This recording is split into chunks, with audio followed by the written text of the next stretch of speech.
அலைஹிஸ்ஸலாம் அவர்களின் பெற்றோர் பெயர் என்ன? தந்தையின் பேர் அப்துல்லா ரலியல்லாஹு அன்ஹு அவர்கள், தாயின் பேர் ஆமினா ரலியல்லாஹு அன்ஹா அவர்கள். நபி ஸல்லல்லாஹு அலைஹி வஸல்லம் அவர்களின் தலைமுறைகள் என்ன? ஃபிரு, காலிஃப், லுஐ, கஅஃப், முர்ரா, கிலாப், குஸை, அப்துல் முனாப், ஹாஷிம், அப்துல் முத்தலிப், அப்துல்லா, முஹம்மது ஸல்லல்லாஹு அலைஹி வஸல்லம் அவர்கள். நபி ஸல்லல்லாஹு அலைஹி வஸல்லம் அவர்கள் எங்கு எப்பொழுது பிறந்தார்கள்? நபிகள் நாயகம் ஸல்லல்லாஹு அலைஹி வஸல்லம் அவர்கள் அரபு நாட்டில் மக்காவில் யானை சேனை நடந்த வருடம் ரபியுல் அவல் மாதம் 12ஆம் தேதி கிபி 500 வருடம் ஆகஸ்ட் மாதம் திங்கட்கிழமை அதிகாலையில் பிறந்தார்கள். நபி ஸல்லல்லாஹு அலைஹி வஸல்லம் அவர்கள் எந்த நிலையில் பிறந்தார்கள்? நபிகள் நாயகம் ஸல்லல்லாஹு அலைஹி வஸல்லம் அவர்கள் சுஜூ செய்தவராகவும் தம் நெற்றியை தலையில் வைத்தவராகவும் பிறந்து பின்பு தம் தலையை விரல்கள் இரண்டினை வானத்தில் பால் உயர்த்தியவாறு பிறந்தார்கள். நபி ஸல்லல்லாஹு அலைஹி வஸல்லம் அவர்கள் பிறப்பின் போது அவரின் தாயாருக்கு உதவி செய்த பெண்மணி யார்? சொர்க்கவாதி என நற்செய்தி சொல்லப்பட்ட ஹல்ரத் அப்துல் ரஹ்மான் இப்னு அஃபூர் அலி அவர்களின் தாயார் ஷிஃபா என்பவர். நபி ஸல்லல்லாஹு அலைஹி வஸல்லம் அவர்கள் பிறப்பின் போது அவரின் தாயாருக்கு உதவி செய்த பெண்மணி யார்?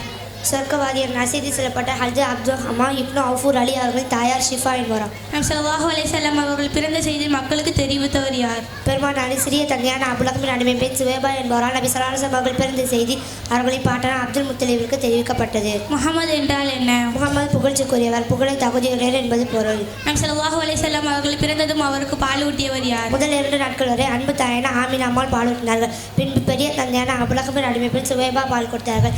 அதன் பின்பு சிறிய தந்தையான அப்துல்லாவின் அடிமை பெண் உம்மு ஐமன், பின்பு கவுலா, பின்பு முந்திர் ஆகியோர் பால் கொடுத்தார்கள். பெருமானார் ஸல்லல்லாஹு அலைஹி வஸல்லம் அவர்கள் தந்தையரை பற்றி குறிப்பு தருக. அப்துல்லா அவர்கள் ஷாம் தேசத்திற்கு வியாபாரத்துக்காக சென்று திரும்பி வரும் வழியில் விலை உயர்ந்த பேரித்தம்பழங்களை கொள்முதல் செய்ய மதீனாவில் தன் உறவினர்கள் பனு நஜார் கோத்தார் வீட்டில் தங்கிய 1 மாத கால சமயத்தில் கடுமையான நோய்வாய்ப்பட்டு அவர்கள் 25 வயதில் மரணித்தார்கள். அப்துல்லா அவர்கள் இருக்கும்போது அவர்கள் விட்டு சென்ற சொத்துக்கள் யாவை? 5 ஒட்டகங்கள், சிறிய ஆட்டு மந்தை, இன்னும் உம்மு ஐமன் என்ற அடிமை பெண் ஆகியவை அவர்கள் விட்டு சென்ற சொத்துக்களாகும். பெருமானார் ஸல்லல்லாஹு அலைஹி வஸல்லம் அவர்கள் தாயிரவு பற்றி குறிப்பு தருக. மதீனாவில் வசிக்கும் தன் உறவினர்களை பார்த்துவிட்டு திரும்பி வரும் வழியில் அல் அஃபு என்னும் இடத்தில் நோய்வாய்ப்பட்டு அவர்கள் 30 வயதில் இறந்தார்கள். பின் உடனிருந்த அடிமை பெண் உம்மு ஐமன் 6 வயது குழந்தையான நாயகத்தை மக்காவில் பாட்டனார் அப்துல் முத்தலிபிடம் ஒப்படைத்தார்கள். நபி ஸல்லல்லாஹு அலைஹி வஸல்லம் அவர்கள் கல்வி கற்றிருக்கிறார்களா? உலகத்தில் கல்வி கற்காத ஒரு காரணத்தினால் இவர்களை உம்மி நபி என்று சொல்வார்கள். உம்மி நபி என்றால் கல்விச்சாலையில் படித்தறியா நபி என்று பொருள். இளம் வயதில் நபி ஸல்லல்லாஹு அலைஹி வஸல்லம் அவர்கள் மக்களுக்கு எப்படி சேவை செய்தார்கள்? இளம் வயதில் பெருமானார் ஸல்லல்லாஹு அலைஹி வஸல்லம் அவர்கள் கடை தெருவிற்கு பொருட்கள் வாங்க செல்வார்கள். அப்பொழுது வழியில் ஏழை எளிய மக்களின் வீட்டு வாசலில் கதவுகளை தட்டி முஹம்மது கடை தெருவிற்கு செல்கிறேன், தாங்களுக்கு என்ன வேண்டும் சொல்லுங்கள், வாங்கி வருகிறேன் என்று சொல்வார்கள். அம்மக்களும் பெருமானாரின் அன்பான வேண்டுகோளுக்கு இணங்கி பணம் கொடுத்து பொருட்கள் வாங்கி வர சொல்வார்கள். சற்று நேரத்தில் அம்மக்கள் சொன்ன பொருட்களை வாங்கி வந்து மீண்டும் கதவுகளை தட்டி முஹம்மது வந்து விட்டேன் என்று சொல்வார்கள். நபி ஸல்லல்லாஹு அலைஹி வஸல்லம் அவர்கள் திருமணம் பற்றி கூறுவார். மக்காவில் தம் 25வது வயதில் 20 இளம் ஒட்டகங்களை மகராக கொடுத்து 40 வயது நிரம்பி அன்னை கதீஜா ரலியல்லாஹு அன்ஹா அவர்களை திருமணம் முடித்தார்கள். கதீஜா ரலியல்லாஹு அன்ஹா அவர்கள் நபி ஸல்லல்லாஹு அலைஹி வஸல்லம் அவர்களுடன் எத்தனை வருடங்களாக வாழ்ந்தார்கள்? 25 ஆண்டுகள் வாழ்ந்தார்கள். ஹிஜ்ரத் என்றால் என்ன? தன் ஈமானை காத்துக்கொள்ளவும் நல்லமல்களை நிறைவோடு செய்யவும் ஒரு ஊரையோ அல்லது ஒரு நாட்டையோ திறந்து வேறொரு ஊருக்கோ அல்லது நாட்டிற்கோ குடியேறுவது ஹிஜ்ரத் என்று சொல்லப்படும். சஹாபாக்கள் ஹிஜ்ரத் செய்ய காரணம்? நாளுக்கு நாள் மக்கத்து காஃபிர்கள் இஸ்லாத்தை ஏற்றுக்கொண்ட முஸ்லிம்களை கடுமையான வேதனைகளை தந்தார்கள். எனவே தங்களை தற்காத்து கொள்வதற்காக நபி ஸல்லல்லாஹு அலைஹி வஸல்லம் அவர்கள் உத்தரவின்படி ஹிஜ்ரத் செய்தார்கள். மெஹராஜ் எப்போது நடந்தது? மெஹராஜ் நபி ஸல்லல்லாஹு அலைஹி வஸல்லம் அவர்களுக்கு நபித்துவம் கிடைத்த 11வது வருடம் ரஜப் மாதம் திங்கட்கிழமை இரவில் நடந்தது. நபி ஸல்லல்லாஹு அலைஹி வஸல்லம் அவர்கள் எங்கு இருக்கும்போது நடந்தது? ஹல்ரத் அபூ தாலிப் அவர்களின் மகளுமான அலி ரலியல்லாஹு அன்ஹா அவர்களின் சகோதரியுமான உம்மு ஆனி அவர்களின் வீட்டில் வைத்து நடந்தது. நபி ஸல்லல்லாஹு அலைஹி வஸல்லம் அவர்களை மெஹராஜிற்கு அழைத்து சென்றது யார்? இறைவனின் அழைப்பின் பேரில் ஹல்ரத் ஜிப்ரீல் அவர்களின் புராக் என்ற வாகனத்தில் அழைத்து செல்லப்பட்டது. புராக் வாகனத்தில் ஏறிய நபி ஸல்லல்லாஹு அலைஹி வஸல்லம் அவர்கள் வாகனம் முதலாக எங்கு கொண்டு சென்றது? வாகனத்தில் ஏறிய நொடி பொழுதில் மக்காவில் உள்ள பைத்துல் முகதஸில் உள்ள மஸ்ஜிதுல் அக்ஸாவிற்கு கொண்டு செல்லப்பட்டது. மெஹராஜிலிருந்து நபி ஸல்லல்லாஹு அலைஹி வஸல்லம் அவர்கள் அல்லாஹ்விடமிருந்து எதை அன்பளிப்பாக பெற்று வந்தார்கள்? இறைவனை சந்தித்த நபி ஸல்லல்லாஹு அலைஹி வஸல்லம் தன் உம்மத்தாருக்கு 5 வேளை தொழுகையை வாங்கி வந்தார்கள். நபி ஸல்லல்லாஹு அலைஹி வஸல்லம் அவர்களுக்கு அரபியர்கள் வைத்த பெயர் என்ன? அல் அமீன் நம்பிக்கையாளர், அஸ்ஸாதிக் உண்மையாளர் என்று பெயர் வைத்தார்கள். அஸ்ஸலாமு அலைக்கும் வரஹ்மத்துல்லாஹி வபரகாத்துஹு. அல்ஹம்துலில்லாஹ்.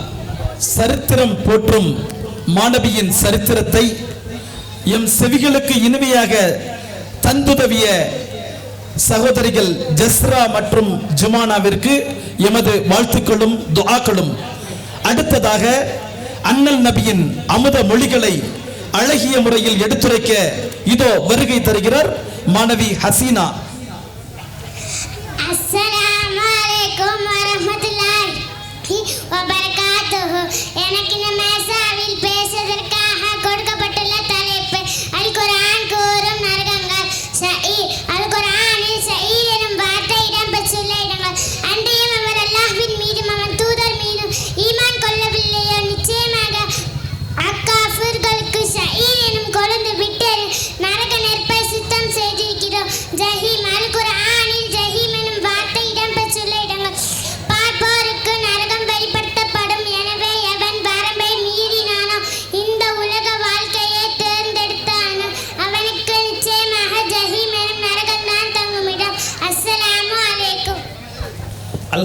அல்ஹம்துலில்லா, சிறுமியின் கல்வி அறிவை அல்லாஹ் விரிவாக்குவானாக. அடுத்ததாக நம் பாவங்களை துடைத்தெறியும் உன்னத செயலான தர்மத்தின் சிறப்புகள் குறித்து பேச வருகை தருகிறார் மாணவி சனா. அஸ்ஸலாமு அலைக்கும் வரஹ்மத்துல்லாஹி வபரகாத்துஹு. எனக்கு இந்த மைசாவில் பேசுவதற்காக கொடுக்கப்பட்டுள்ள தலைப்பு தர்மத்தின் சிறப்பு. தர்மம் செய்பவருக்கு அல்லாஹ் கொடுத்த 18 விதமான சிறப்புகள். அவர் நோய்வாய்ப்பட்டிருந்தால் அந்த நோயில் இருந்து நிவாரணம் கொடுக்கப்படும். அவர் செய்த சிறு பாவங்கள் மன்னிக்கப்படும். கஷ்டங்கள் முசீபத்கள் இருந்தால் நீங்கிவிடும். அவருடைய செல்வத்தை அல்லாஹ் ஷைத்தானுடைய சூழ்ச்சியிலிருந்து பாதுகாத்து விட்டான். எனவேதான் தர்மம் கொடுக்கும் வாய்ப்பே கிடைக்கிறது. அவருக்காக ஒரு மலக்கு துஆ செய்வார். கெட்ட மரணத்தை விட்டும் பாதுகாக்கப்படுவார். கபருடைய உஷ்ணம், அதாவது வேதனை இருந்தால் முற்றிலும் நீங்கிவிடும். திருகிட செய்யும் மறுமை நாளில் அவர் எந்த பயமும் கவலையும் இல்லாமல் மிகவும் நிம்மதியான நிலையில் இருப்பார். ரகசியமாக தர்மம் செய்தார் நிழலே இல்லாத அந்த மறுமை நாளில் அல்லாஹுடைய அந்த நல்லடியார்களுக்கு கொடுக்கப்படும். ஒரே விதமாக இருக்கும் 2 பொருளில் இருந்து 2 பொருளை எடுத்துக்காட்டு. 2 ஆடை. தர்மம் செய்தால் அவர் சொர்க்கத்தில் விசேஷ வாசலின் வழியாக உள்ளே செல்வார். அவருக்கு மகத்தான நன்மை கொடுக்கப்படும். அந்த நன்மைகளும் பல மடங்காக தரப்படும். உண்ணும் உணவை தர்மம் செய்தால் உள்ளத்தில் இலகுவான குணம் ஏற்படும். தர்மம் செய்வது இறைச்சம் உடையவர்களின் குணங்களில் ஒன்றாகும். அவர் கொடுக்கும் தர்மத்தை பொறுத்து அல்லாஹும் அவருடைய செல்வத்தில் வளத்தை கொடுப்பான். அல்லாஹ் தஆலா நமக்கு இந்த 18 விதமான சிறப்புகளை அடைய செய்வானாக. ஆமீன். அஸ்ஸலாமு அலைக்கும் வரஹ்மத்துல்லாஹி வபரகாத்துஹு. தர்மம் தலை காக்கும், தக்க சமயத்தில் அது உயிரையும் காக்கும். எனவே தர்மம் செய்வோம் என்ற தகவலோடு மார்க்க ஞானத்தை வளர்க்கும் சுவையான கேள்வி பதில் பகுதியோடு இதோ வருகை தருகிறார்கள் மாணவிகள் சுகைனா மற்றும் சனா. அஸ்ஸலாமு அலைக்கும் வரஹ்மத்துல்லாஹி வபரகாத்துஹு. வலைக்கும் சலாம் வரஹ்மத்துல்லாஹி வபரகாத்துஹு. எங்களுக்கு இந்த விழாவில் பேசுவதற்காக கொடுக்கப்பட்டுள்ள தலைப்பு கேள்வி பதில். ஆதம் நபிக்கும் நூஹ் நபிக்கும் இடைப்பட்ட கால அளவு 10 நூற்றாண்டுகள். நூஹ் நபிக்கும் இப்ராஹிம் நபிக்கும் கொடுக்கப்பட்டுள்ள தலைப்பு 10 நூற்றாண்டுகள். அல்லாஹ் ஹூத் நபியை என்ன சமூகத்திற்காக நபியாக ஆகினான்? ஆத் சமூகத்திற்கு நபியாக அனுப்பினான். ஆத் சமூகத்தார் தங்களை பற்றி என்ன கூறினார்கள்? இந்த பூமியில் எங்களை விட வேறு பலசாலிகள் வேறு யார் என்று தங்களை பற்றி பெருமையாக நினைத்தார். அவர்களை அல்லாஹ் எப்படி அழித்தான்? கொடிய காற்றை கொண்டு அல்லாஹ் அவர்களை அழித்தான். அழிக்க வரும் காற்றை கண்டபோது அவர்கள் என்ன நினைத்தார்கள்? அது மழையை பெய்ய வைக்கும் மேகம் என்று நினைத்தார்கள். எத்தனை நாட்கள் அந்த காற்று அவர்கள் மீது வீசியது? 7 இரவுகள் 8 பகல்கள் தொடர்ந்து அதே காற்று வீசியது. அஸ்ஸலாமு அலைக்கும். அல்ஹம்துலில்லா. குறுகிய நேரத்தில் இங்கே அழகிய கேள்வி பதில் முறையில் நல்ல கருத்துக்களை அளித்த மாணவிகளின் கல்வியறிவை அல்லாஹ் வளப்படுத்துவானாக. அடுத்ததாக வாழ்வின் ஒழுக்க விழுமியங்களை போதிக்கும் நபிமொழி ஒன்றை எடுத்துரைக்க வருகை தருகிறார்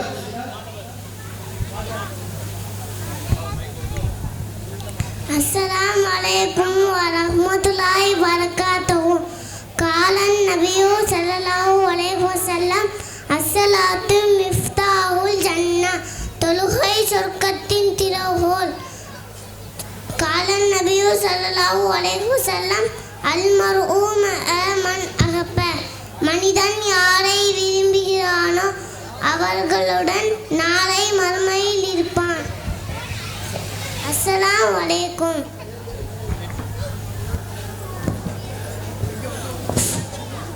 அல்ஹம்துலில்லா. கொஞ்சம் மழலை குரலில் இங்கே ஹதீதுகளை கொடுத்த மாணவரின் கல்வியறிவை அல்லாஹ் வளப்படுத்துவானாக. நன்மைகளை அளிக்கும் கொடிய பாவமான புறம் பேசுதல் குறித்து அதிலிருந்து விலகும் வழிகள் குறித்தும் இதோ பேச வருகிறார் மாணவி ஃபாரிசா.